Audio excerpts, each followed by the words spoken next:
السلام علیکم پیارے بچوں، کیسے ہیں آپ سب؟ امید ہے خیریت سے ہوں گے۔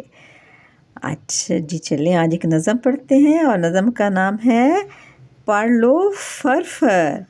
اس لیے تو میں بھی آپ کو ریڈنگ کرواتی ہوں کہ آپ کو پڑھنا آ جائے، ریڈنگ کرنی آ جائے۔ پڑھ لو فرفر، نظم کا نام ہے پڑھ لو فرفر۔ باندھے بڑی سی پگڑی، باندھے بڑی سی پگڑی، جاتا کہیں تھا کوئی، ایک شخص پاس آیا، مطلب زباں پہ لایا، کہنے لگا دعا لیں، یہ خط مجھے سنا دیں۔ سر پر تھی اس کے پگڑی، کہنے لگا کہ بھائی پڑھنا جو مجھ کو آتا، خط تم کو میں سناتا۔ افسوس میں ہوں جاہل، کیا حل کروں یہ مشکل۔ وہ شخص پھر تو بگڑا، کہنے لگا کہ اچھا، اتنی بڑی سی پگڑی باندھے ہوئے ہو تم بھی، پڑھنا نہیں جو آتا، پگڑی کا فائدہ کیا۔ پگڑی تھی جس کے سر پر، ہاتھوں میں اس کو لے کر، یوں دوسرے سے بولا کس بات پہ ہے غصہ، یوں دوسرے سے بولا کس بات پر ہے غصہ۔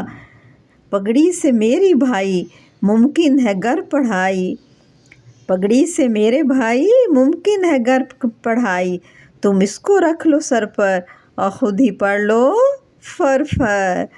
تو یہ تھی نظم پڑھ لو فرفر۔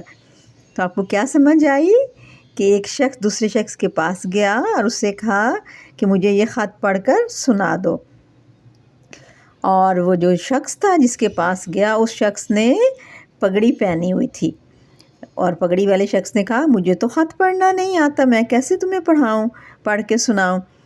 تو جو خط لایا تھا وہ شخص بولا پھر تم نے اتنی بڑی پگڑی کیوں پہنی ہوئی ہے اگر تمہیں خط پڑھنا نہیں آتا۔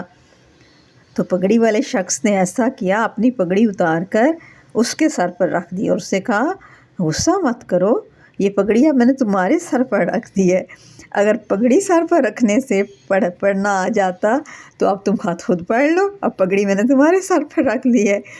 تو یہ آخری شعر میں یہی کہا گیا، تم اس کو رکھ لو سر پر اور خود ہی پڑھ لو فرفر، یعنی کہ اگر پگڑی رکھنے سے پڑھائی آتی ہوتی تو اب تم رکھ لو۔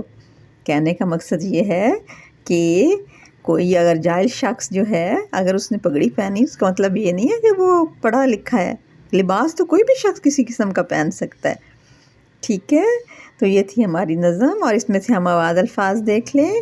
آیا، لایا، ٹھیک ہے، آتا، سناتا، بگڑا، اچھا، ٹھیک ہے، بھائی، پڑھائی۔ تو یہ سارے نظم کے ہم آواز الفاظ ہیں، اور یہ نظم لکھی ہے محمد جاوید خالد نے، اور یہ کتاب کون سی ہے؟ کتاب کا نام ہے جلیبیاں، یعنی کہ مزے مزے کی چیزیں ہیں، جیسے جلیبی میٹھی ہوتی، اس کی ساری کہانیاں مزے کی ہیں، پڑھ کر ہمیں مزہ آتا ہے، پڑھ اور سن کر۔ اوکے، اللہ حافظ، اللہ حافظ۔